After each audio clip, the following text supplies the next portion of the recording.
빙하가 후퇴하고 영구동토가 녹면서 지구는 수만 년에 걸친 타임라인을 드러내고 있습니다.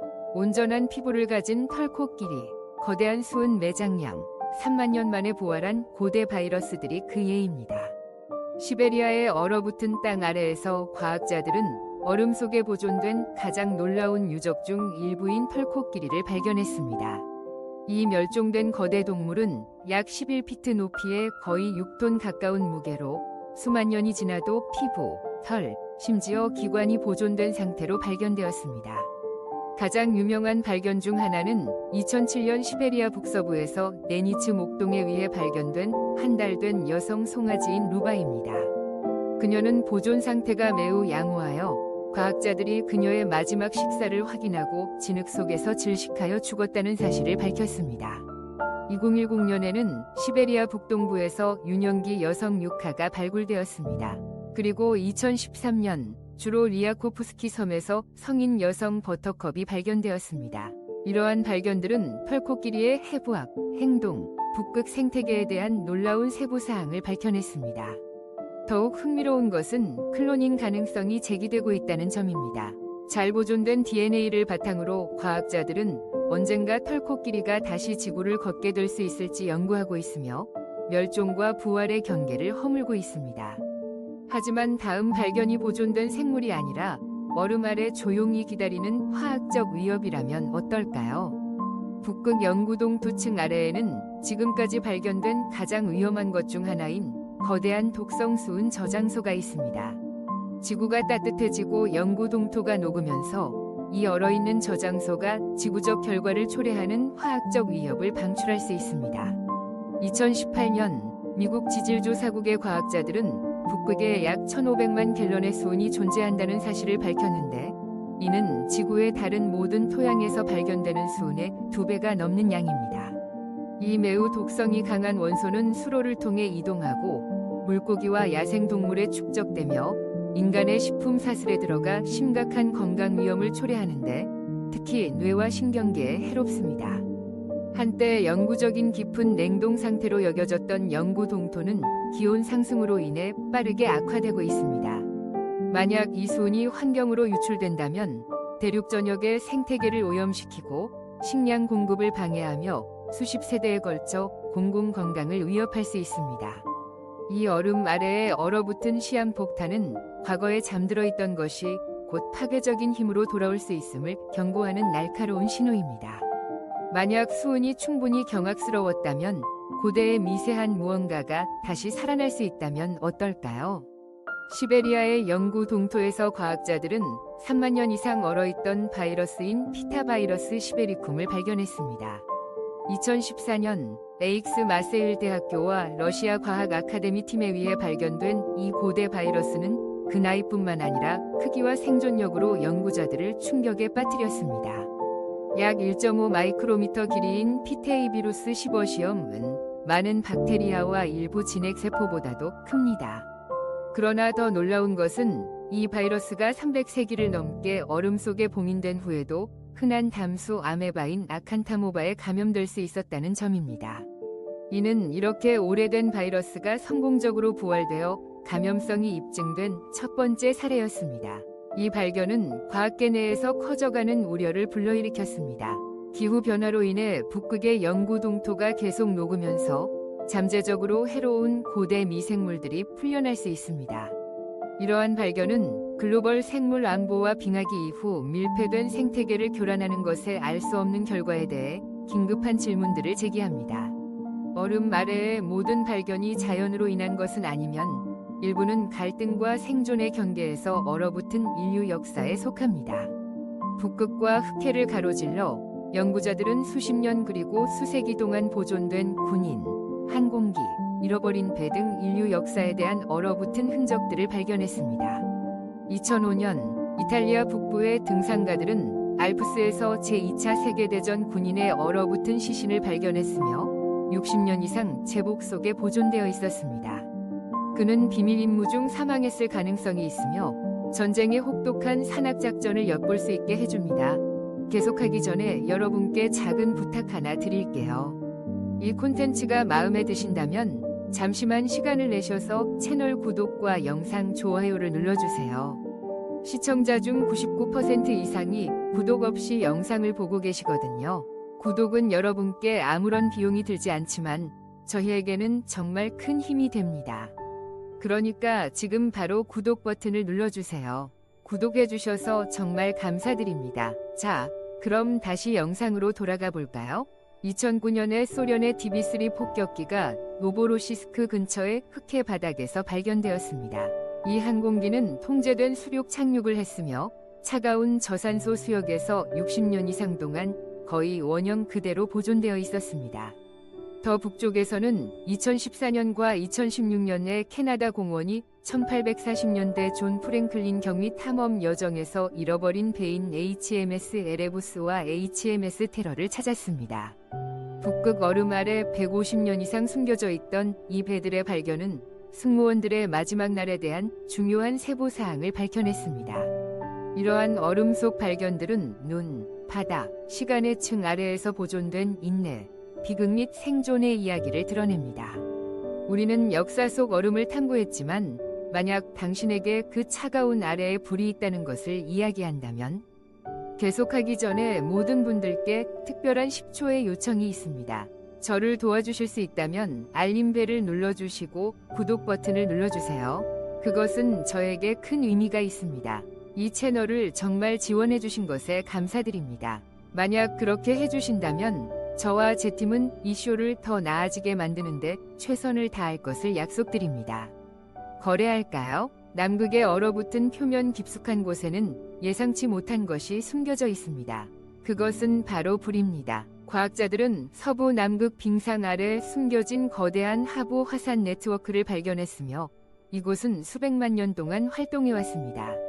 이 놀라운 발견은 지구에서 가장 추운 대륙 아래의 지질학적 힘에 대한 우리의 이해를 재형성하고 있습니다. 에딘버러 대학교의 연구자들은 얼음 관측 레이더와 위성 기반 조사를 통해 서부 남극 아래에 최소 138개의 화산 구조를 확인하여 이 지역이 지구에서 가장 밀집된 화산 지역 중 하나임을 밝혀냈습니다. 이 화산들 중 몇몇은 잠재적으로 활동적인 것으로 간주되며 이는 지열 에너지를 방출하여 빙하 아래 호수를 형성하고 빙하의 움직임에 영향을 미칩니다. 남극의 화산 활동은 20세기 중반에 처음 제한되었으나 이 광범위한 화산 네트워크는 최근에야 확인되었습니다. 현재 우려되는 점은 이것이 빙상에 미치는 영향입니다. 전 세계적으로 기온이 상승함에 따라 기후변화와 빙하 아래 화산 활동에서 나오는 열이 결합되어 얼음 손실을 가속화하고 이는 전 세계 해수면 상승에 기여할 수 있습니다. 모든 것을 다 본 듯해도 크리스탈 터널을 통한 비현실적인 여행은 지구 과거의 얼음으로 얼어붙은 타임라인을 드러냅니다. 알래스카의 야생 풍경에서 과학자들은 맨데놀 빙하에 숨겨진 고대 얼음 동굴을 발견하며 과거를 엿볼 수 있는 놀라운 창을 열었습니다. 이 동굴들은 2000년이 넘은 것으로 추정되며 이 지역의 얼어붙은 역사에 대한 귀중한 통찰을 제공합니다. 맨데놀 빙하는 13마일 이상 뻗어 있으며 이주노 아이스필드에서 맨데놀 호수의 물로 흘러간다. 그러나 그 표면 아래에는 빙하의 가장 특별한 특징인 크리스탈 같은 터널 네트워크가 위치해 있으며 이는 수세기 동안 녹은 물과 빙하의 움직임에 의해 서서히 형성되었습니다. 이 동굴은 시각적으로 놀라울 뿐만 아니라 벽을 가로지르는 생생한 파란색과 초록색의 색조가 반짝이며 고대 기후 기록의 타임 캡슐 역할을 합니다. 얼음층과 갇힌 퇴적물을 조사함으로써 과학자들은 알래스카 남동부의 기후 일부를 재구성하고 수천 년에 걸친 환경 변화를 추적했습니다. 오늘날 맨데놀 얼음 동굴은 과학자들과 모험가들을 끌어모으고 있습니다. 그러나 지구의 기온 상승으로 인해 빙하가 빠르게 후퇴하면서 이 자연의 경이로움과 지구 기후의 과거에 대한 중요한 단서들이 사라지고 있습니다. 중국 서부의 신장 타림 분지에서는 고고학자들이 현재까지 발견된 가장 잘 보존된 인류 유해 중 일부를 찾아냈습니다. 이 미라들은 수천 년 전으로 거슬러 올라갑니다. 다우림 미라로 알려진 이 사람들은 고대 실크로드를 따라 청동기 시대의 삶을 강력하게 엿볼 수 있게 해줍니다. 20세기 초에 처음 발견된 후 1990년대부터 집중적으로 연구된 이 미라들은 외관과 보존 상태 모두에서 비범합니다. 많은 미라가 2000년이 넘었음에도 불구하고 여전히 머리카락, 피부, 직조된 섬유를 지니고 있습니다. 가장 상징적인 미라 중 하나는 약 3800년 전이 여성인 룰란의 미인 미라입니다. 그녀의 장신, 좁은 코, 붉은 갈색 머리카락을 목격한 초기 연구자들은 그녀가 유럽 조상이라는 추측을 하게 되었습니다. 그러나 2021년에 발표된 최근 유전체 연구에 따르면 그녀는 중앙아시아에 뿌리를 둔 고대 혈통에 속하며 서부 유라시아 인구와는 직접적인 연관이 없다는 사실이 밝혀졌습니다. 탈인 미라들은 초기 인류의 이동, 무역 및 적응에 대한 우리의 이해를 계속해서 재구성하고 있으며 이는 얼음에 의해 보존된 것이 아니라 지역의 건조한 사막 기후와 염분이 많은 토양에 의해 유지되고 있습니다. 탈인 미라들의 발견이 고대 인류 이동에 대해 무엇을 알려준다고 생각하십니까? 이것이 초기 문명과 그 연결에 대한 우리의 이해를 변화시킬 수 있을까요? 아래 댓글로 알려주세요. 시베리아 북동부의 얼음으로 뒤덮인 깊은 곳에서 과학자들은 32,000년 이상 영구 동토에 묻힌 고대 씨앗을 발견했습니다. 이 씨앗은 이 지역에 자생하는 꽃식물인 실레네 스테노필라에 속합니다. 놀랍게도 이들은 얼음 시대의 땅다람쥐가 남긴 화석화된 굴 안에서 보존되어 있었으며 수천 년 동안 자연적인 냉동고 역할을 했습니다. 이 발견은 시베리아 툰드라에 있는 콜리마 강 근처에서 이루어졌습니다. 방사성 탄소 연대를 통해 확인된 씨앗의 나이는 32,000년 이상으로 현재까지 복원된 알려진 가장 오래된 생명력 있는 식물 조직입니다. 이어진 결과는 연구자들을 놀라게 했습니다. 2012년 스베틀라나 야시나 박사와 세포 생물 물리학 연구소의 데이비드 기리킨스키 박사가 이끄는 러시아 팀은 씨앗이 아닌 과일의 태반 조직을 이용해 식물을 성공적으로 재생했습니다. 부활한 식물들은 만개하여 그들의 플라이스토세 시대 조상과 유전적으로 동일한 비옥한 씨앗을 생산했습니다. 녹고 있는 빙하 아래는 또 다른 미스터리가 나타납니다. 거대한 샤프트가 녹은 물을 지구 깊숙이 끌어당기고 있습니다. 대체 무슨 일이 벌어지고 있는 걸까요? 그린란드의 광활한 얼음으로 덮인 풍경에서 과학자들은 밀린으로 알려진 일련의 깊고 수직인 샤프트를 연구했습니다. 밀린은 얼음판 표면에서 침전수, 녹은 물을 기반함 아래로 전달하는 빙하 싱크홀입니다. 이러한 구조물은 표면에 녹은 물이 얼음의 균열과 갈라짐을 이용하여 원통형 터널을 만듦으로써 형성되며 이 터널은 500피트 이상의 깊이에 이를 수 있습니다. 물이 이러한 샤프트로 급강하하면서 매끄럽고 반짝이는 얼음벽을 조각해내어 인상적이고 과학적으로 중요한 구조를 형성합니다. 하지만 밀린은 단순히 극적인 직징이 아닙니다. 이것들은 빙하 이동의 역학에서 핵심적인 요소입니다. 최근의 위성 관측과 현장 연구는 지구의 기온이 상승함에 따라 그린란드의 표면 녹은 물이 증가하고 있음을 확인해 줍니다. 이 유출수는 밀린으로 직접 흘러들어가 큰 양의 물을 빙하의 기반으로 운반합니다. 거기서 그 물은 얼음과 기반함 사이의 마찰을 줄입니다. 이러한 윤활 작용은 얼음 흐름을 가속화하여 가끔 빙하 급증, 글레이셜 서지이라고 알려진 얼음의 갑작스럽고 빠른 전진을 유발합니다. 그린란드의 따뜻해지는 기후에서 밀리는 단순한 자연 현상이 아닙니다. 이것들은 전 세계의 해수면 상승에 대한 결과를 안고 있는 변화하는 크라이오스피어의 지표입니다. 지금 어디에서 몇 시에 이 영상을 보고 계신지 댓글로 남겨주세요. 저희 영상이 어디까지 도달하는지 알고 싶어요. 노르웨이 중부의 요우튼하이멘 산맥에서 후퇴하는 린드브렌 얼음층 가장자리에 가까운 곳에서 고고학자들은 스칸디나비아에서 발견된 가장 중요한 섬유 발견 중 하나인 1700년 이상의 역사를 지닌 양모 튜닉을 발견했습니다. 수세기 동안 얼음에 의해 익셉셔널 상태로 보존되어 있었습니다.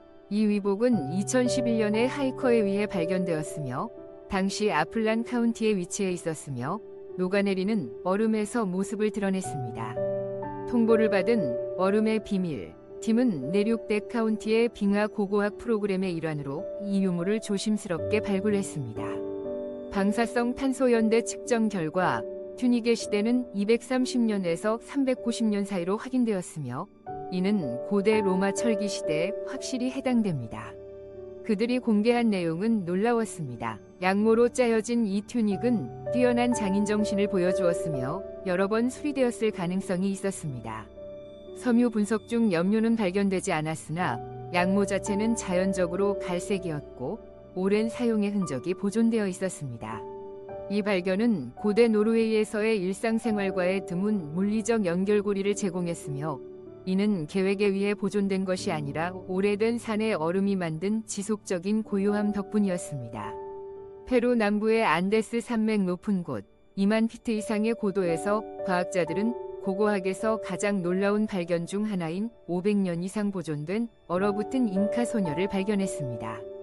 후알리타 미이라로 알려진 그녀는 1995년에 아레키파 지역의 암파토 산 정상 근처에서 발견되었습니다. 인류학자 닥터가 요한 라이나르트와 등산가 맥일 자라테는 근처 사방카야 화산의 활동으로 얼음이 녹으면서 그녀를 발견했다.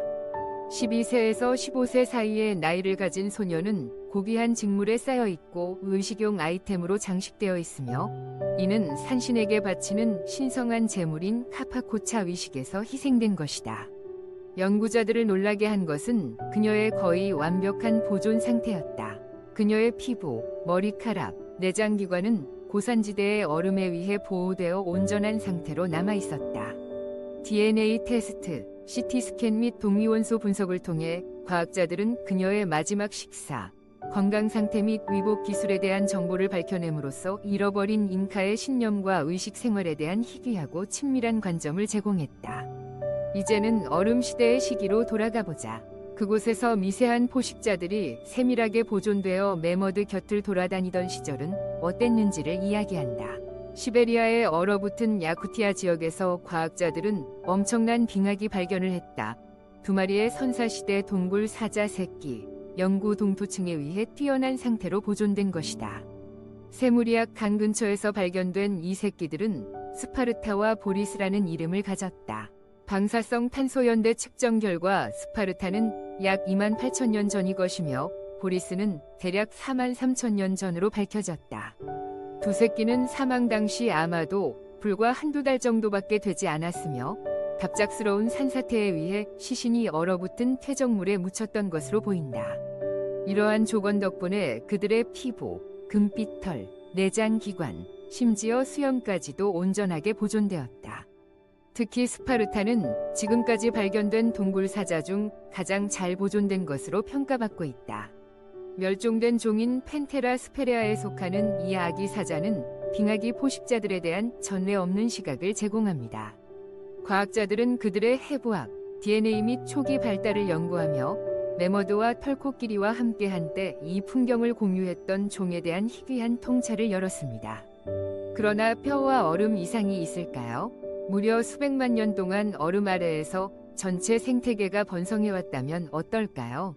주목하세요. 남극의 광활한 얼음 시트 아래에는 예상치 못한 국경이 있으며 수백만 년 동안 표면과 차단된 숨겨진 아물도 빙하오 네트워크가 있습니다. 완전한 어둠과 거의 얼어붙는 온도에서 이 호수는 지구에서 생존에 알려진 한계를 도전하는 미생물 생명을 품고 있습니다. 2013년 1월 윌란스 아이스트림 아물도 접근 연구 드릴링 프로젝트 WISARD 중에 미국 과학자들은 약 800m의 얼음을 뚫고 서남극의 윌란스 아이스트림 아래에 위치한 윌란스 호수에 도달했습니다. 그들이 발견한 것은 놀라운 것이었습니다. 햇빛과 고압이 없는 환경에서 번성하는 미생물 생태계입니다. 세균과 고세균을 포함한 미생물들은 기저암의 광물을 산화시킴으로써 생존합니다.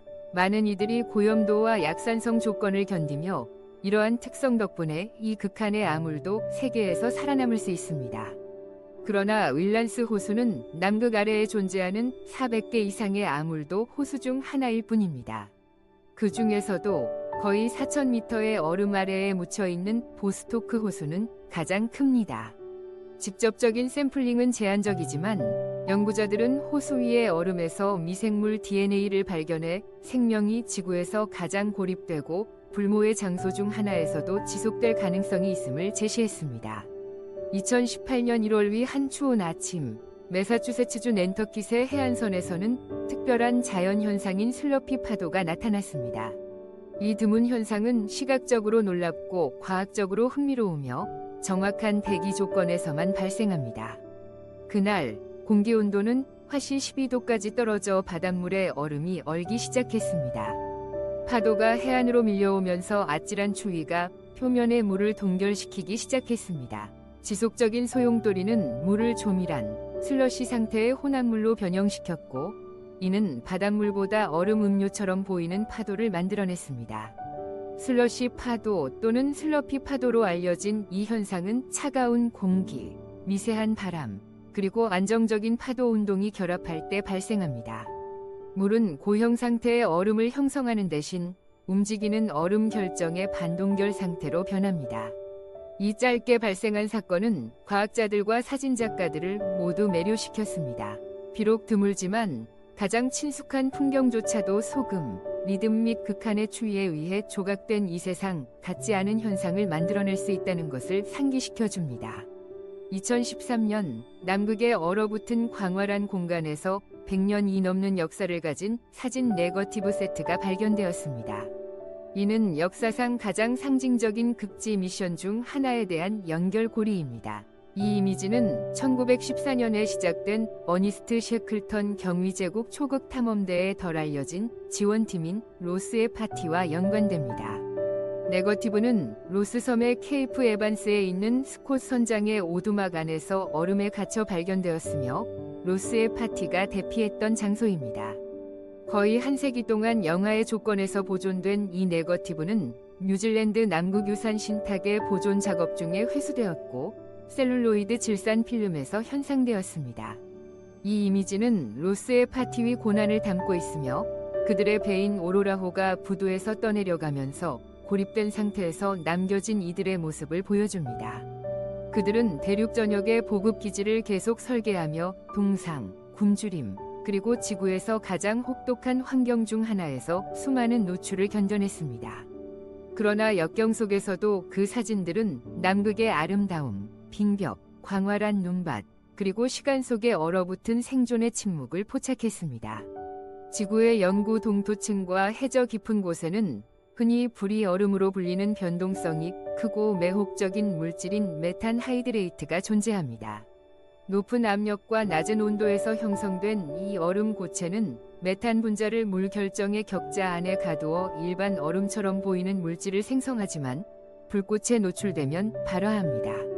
메탄 하이드레이트는 주로 북극의 영구 동토층과 일본, 인도, 멕시코만, 시베리아 해안 등 대륙의 가장자리에 위치한 지역에서 발견됩니다. 온난화나 압력 변화로 인해 불안정해지면 메탄을 방출하는데 이 메탄은 20년 기준으로 이산화탄소보다 80배 이상 강력한 온실가스입니다. 메탄 하이드레이트가 특히 중요한 이유는 그 에너지 잠재력 때문입니다.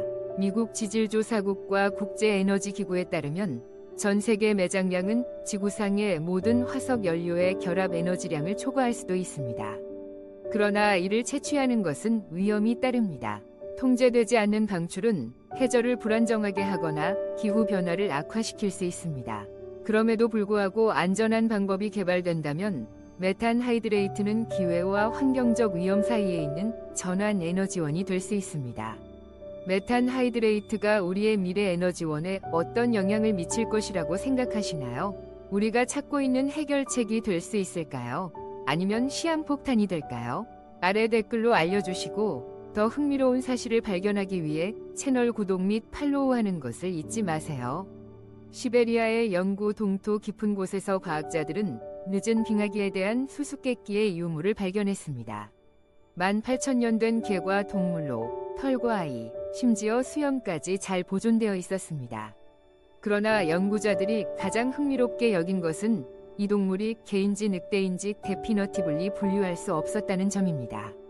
유엔은 2018년 북동 시베리아의 사하공화국에 있는 발레아고라 근처에서 발견되었습니다.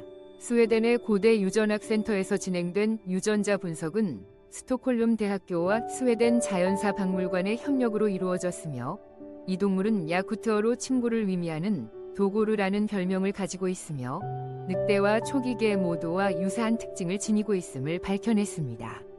도고르는 인류가 야생개들과 관계를 형성하기 시작하던 중대한 시기에 발생한 전환 집단에서 유래한 것으로 보입니다.